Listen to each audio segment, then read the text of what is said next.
जाहिरी चीजों के गुलाम। नींद तुम्हें गुलाम बनाकर रखी है, जब वो आई तो तुम तो लंबे हो गए। तुम्हारा कंट्रोल नींद पर नहीं, तुम्हारा कंट्रोल भूख पर नहीं, बल्कि वो चीजें तुम पर कंट्रोल रखी हुई हैं। तो समझ लो कि तुम कमजोर आदमी हो, तुम कमजोर हो, तुम्हारी रूह वो ताकत नहीं रखती, तुम मजबूर हो। औलिया कामिलीन को इसके बरअक्स तरबियत दी जाती थी।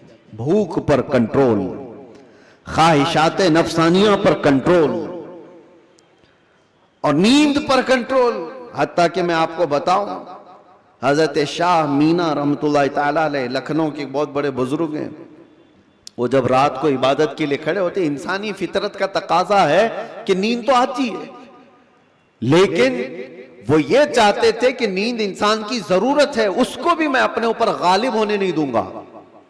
मैं जब चाहूं सो जाऊं, लेकिन नींद जब चाहे तब मुझे ना सुलाए। नींद मेरी हाकिम नहीं, मैं उस पर हाकिम हूं। आपने क्या किया जानते हैं? रात को इबादत के लिए रोजाना खड़े हो जाते थे। एक दिन ऐसा हुआ कि झपकी आ गई और गिर गए। इसका इनको इतना अफसोस हुआ कि इबादत में नींद ने मुझे अपना गुलाम बना दिया। अल्लाह रब्बुल इज्जत की इबादत से मुझे नींद ने धोखा ऐसा दे दिया कि मैं गिर गया, उसका गुलाम हो गया। उसके बाद से रात को जब खड़े होते थे तो नमक में सलाई डालकर अपनी आंखों पे सुरमा लगाते थे। नमक का सुरमा लगाते। आम सी बात नहीं, सुनने में आपको आसान लग रहा हो। नमक के 2 तिनके भी अगर आंख में चले जाएं तो क्या हालत करते हैं। लेकिन हजरत शाह मीना फरमाते हैं कि नमक को पूरी तौर पर आंखों पे लगाते तो उनकी आंखों से खून जारी हो जाता था। लोग कहते भी थे कि आंखें सुर्ख होकर खून बहती थी, बहाती थी। आपसे कहा जाता कि आप इस तरह से आंखों को सख्ती कर रहे हैं। आप कहते इन आंखों की वही सजा है जो मुझे मेरे रब से दूर कर रही है। नींद का गलबा मुझे ला करके अपना गुलाम बनाती हूं। ख्वाहिशात के लिए भी उन्होंने ऐसा ही किया है। अपने ख्वाहिशात पर कंट्रोल जब तक आदमी नहीं करता, उसकी रूह ताकतवर नहीं है, उसकी रूह कोई ताकत नहीं रखती, वो कमजोर आदमी है। इसीलिए मेरे अजीजों, मैं जो बात कर रहा था, हजरत शाह हमजा आईनी, इनके यहां जो लोग आते थे, कुछ तो पंडित भी आते थे, जोगी भी आते थे तपस्या करने के लिए कि सूफी संत हैं। इनके यहां जो तरबियत होती है वो बहुत आला दर्जे की होती है। आप ये कहते थे कि इंसान सबसे ज्यादा किन चीजों का मोहताज है? खाने का, पीने का, सोने का, यही सब चीजें ना। इस पर तो वो कंट्रोल करा ही देते थे।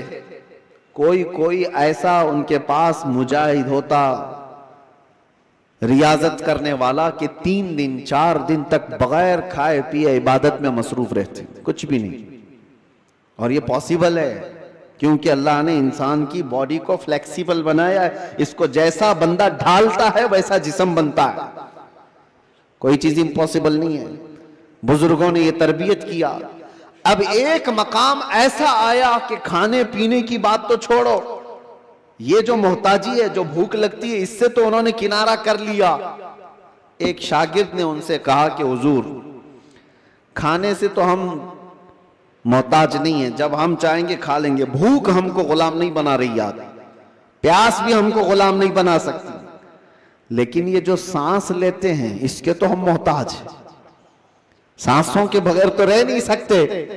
आपने फरमाया मैं वो भी तरबियत तुम्हें करा दूंगा, उसकी भी तरबियत करा दूं। तो हबसे नफ्स औलिया कामिलीन के यहां, मैं तसव्वुफ की बात कर रहा हूं, एक तरबियत ये भी है उनके यहां, हबसे नफ्स। हबसे नफ्स या हबसे दम जिसको कहा जाता है, क्या है?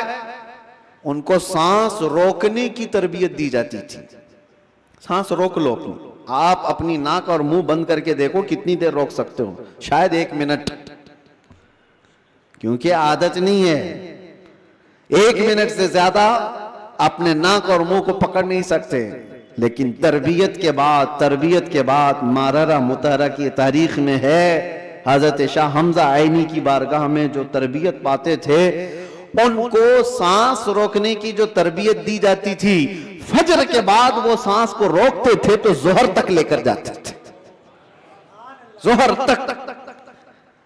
लोगों को ऐसा लग रहा होगा कि उड़ती हुई बातें हैं, नहीं मेरे अजीजों, जब बंदा अपने जिस्म को ढालता है किसी चीज में तो अल्लाह तबारक व तआला हर चीज उसके लिए मुमकिन बना देता। और हमने दुनिया में अपने जिस्मों को आजाद कर रखा है, सारी दुनिया इस जिस्म पर राज करती है, ख्वाहिशात हम पर हुक्म करते हैं, हम इन पर कंट्रोल नहीं पा रहे। आज जरूरत इसी बात की है कि हम जिन चीजों के एडिक्ट होते जा रहे हैं उन चीजों को अपनी जिंदगी से दूर करते जाएं। कोई ख्वाहिशात ऐसी हैं जो मेरे ऊपर हावी हो रही हों, उन ख्वाहिशात से अपने दामन को छुड़ाने की कोशिश करें। और यही तरबियत बारगाह मुस्तफ़ा सल्लल्लाहु अलैहि वसल्लम की थी। एक बात मैं आपको बताता हूं, मजबूरी के आलम में भी औलिया कामिलीन ने अपने आप को दुनिया के हवाले नहीं किया, दुनिया के हवाले नहीं किया, वो बचने की हर मुमकिन कोशिश करते रहे।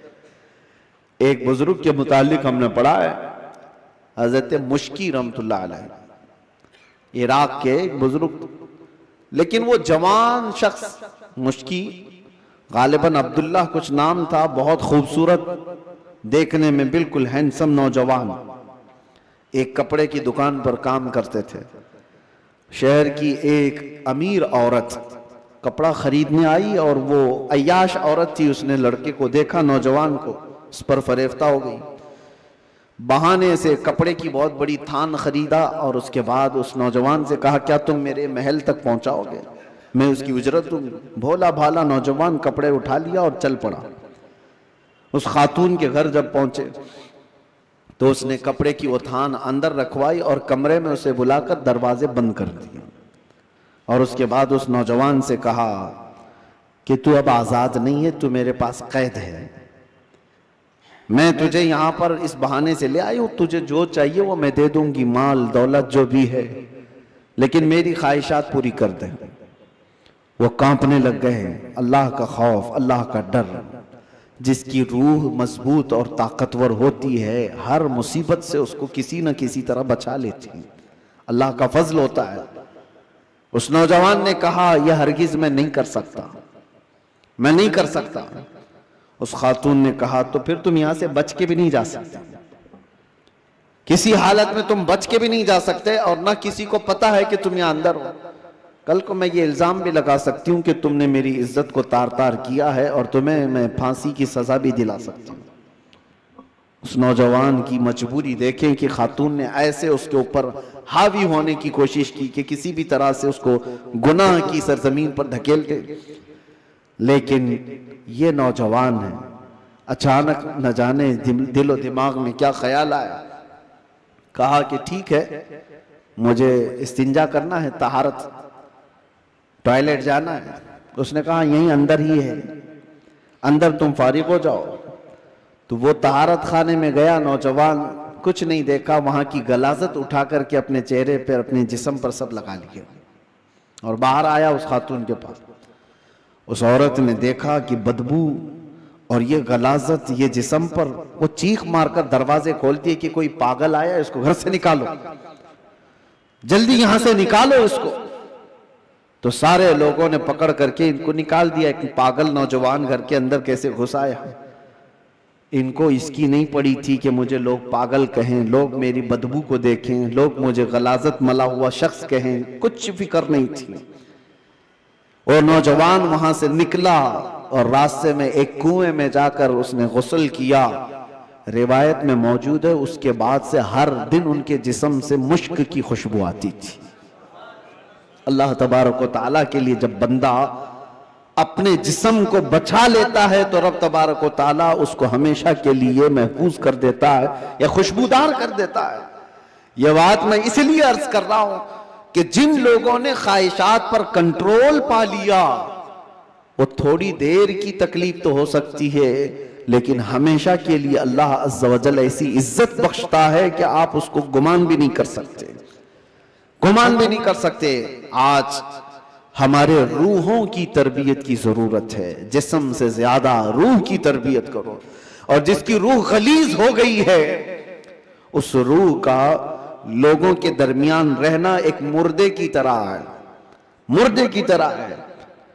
इसीलिए मैंने देखा है, तारीख में आपको पता है, हजरत साबिर कलियरी रहमतुल्लाहि ताला अलैह के मुतालिक आपने सुना होगा कि आपसे आपके मुरीद ने पूछा था कि फना और बका क्या चीज है, तो आपने फरमाया था कि मैं तुमको बाद में बताऊंगा। फना और बका, फना का मतलब खत्म हो गया, बका का मतलब बाकी रहने वाला।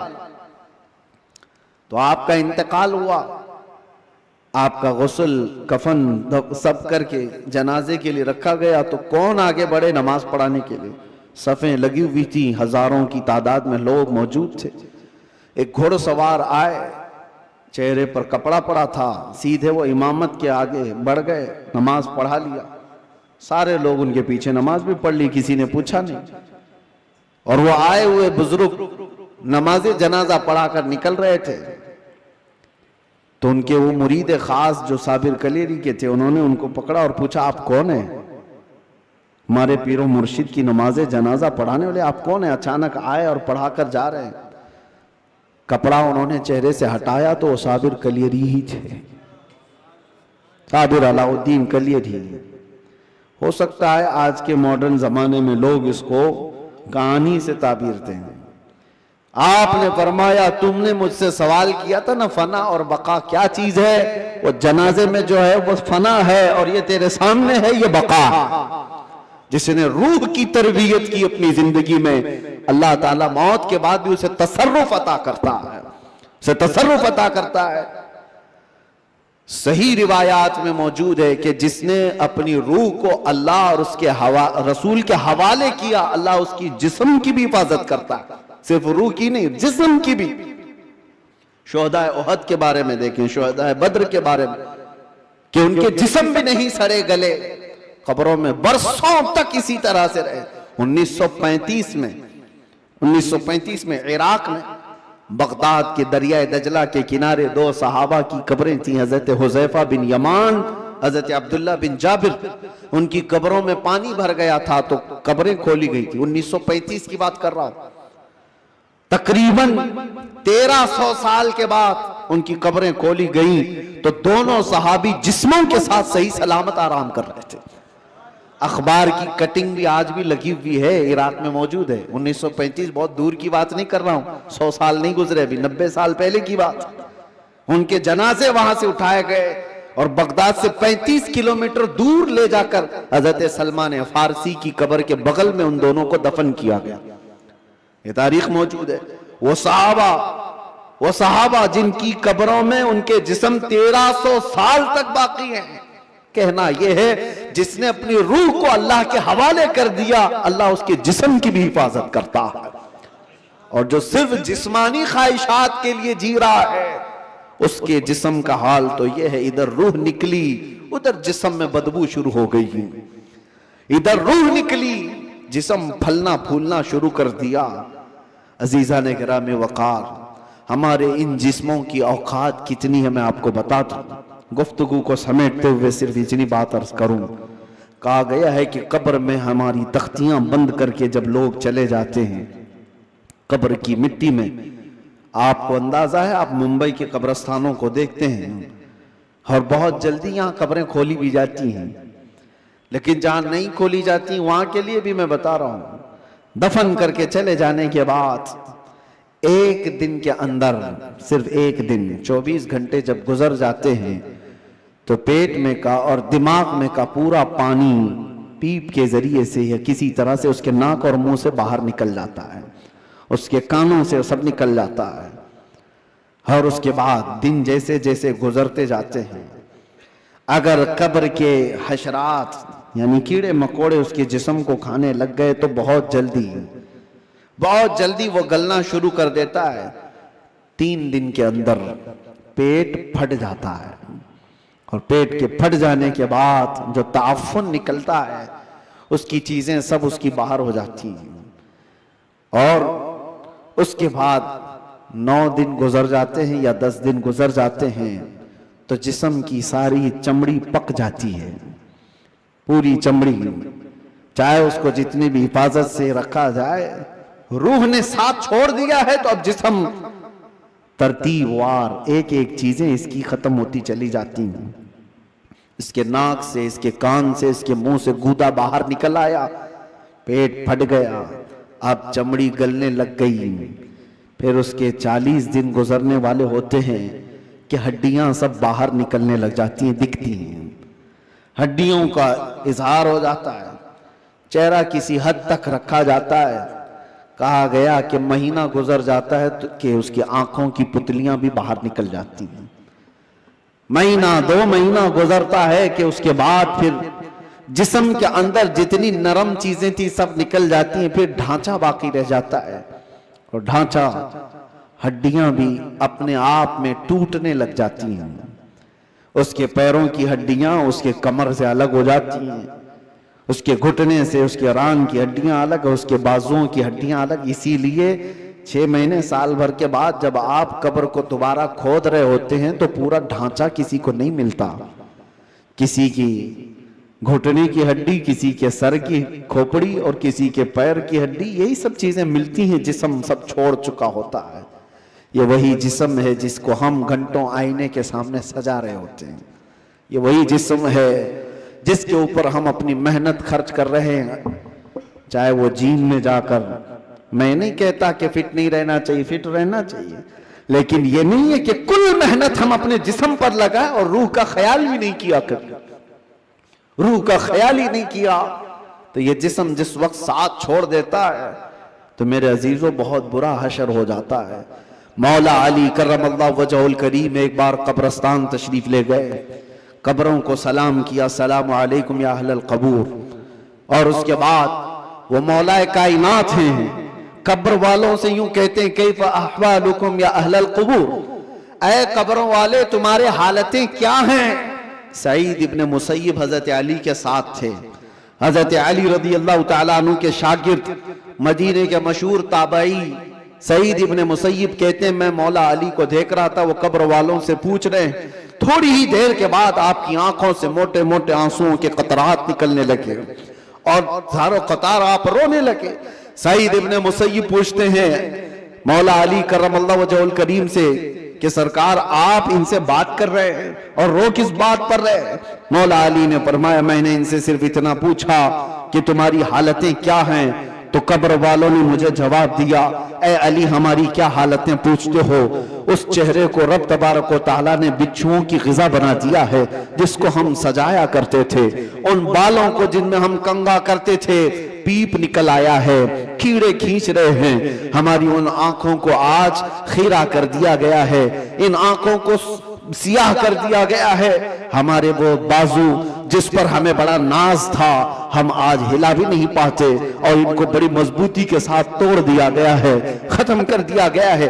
हजरत अली करमल्लाहु वजहुल करीम सईद इब्ने मुसय्यब से कहते हैं, कब्र वालों के ये जवाब सुनकर बताओ क्या मैं मुस्कुरा सकता हूँ, क्या मैं हंस सकता हूँ। तो फिर अल्लाह का खौफ है कि मैं ज़ारो कतार रो पड़ा। मेरे अजीजों, हम सब भी उसी मंजिल के राही हैं, हम भी उसी आखिरी मकान के मुसाफिर हैं जहां हम सबके साथ ये होना है। इसलिए जब तक रब तबारक व तआला ने हमारे जिस्म में रूह बाकी रखा है, इस रूह की तवज्जो करो, इसकी तरबियत करो, वरना वक्त गुजर जाने के बाद कुरान पाक में है कई ऐसे लोग हैं जो कहते हैं रब तआला से, क्या कहते हैं, लौ कुन्ना नुरद्दु, ऐ अल्लाह अगर काश एक बार हमको तू लौटा दे, कुन्ना नअमल, हम बहुत अच्छा अमल करेंगे, अमलन सालिहा, हम नेक बन करके आएंगे। लो नुरद्दु, हम लौटा दिए जाएं, अगर एक बार हमें दोबारा दुनिया में भेज दे, हम पक्के मोमिन बन करके आएंगे, हम नेक इबादतगार बन करके आएंगे। रब ताला फरमाता है, कल्ला, हरगिज नहीं, जो वक्त था वो बीत चुका, अब अमल का वक्त नहीं, अब सिर्फ हिसाब का वक्त है, अब सिर्फ हिसाब का वक्त है। इसीलिए अरबी में एक मकौला मैं पढ़ता था अपने तालिब इल्मी के जमाने में, मैंने तो अपने सिराने पर उसको लगाया हुआ था, हासिबू कब्ल अन तुहासबू, अपना हिसाब पहले पूरा कर लो इससे पहले कि तुम्हारा हिसाब लिया जाए।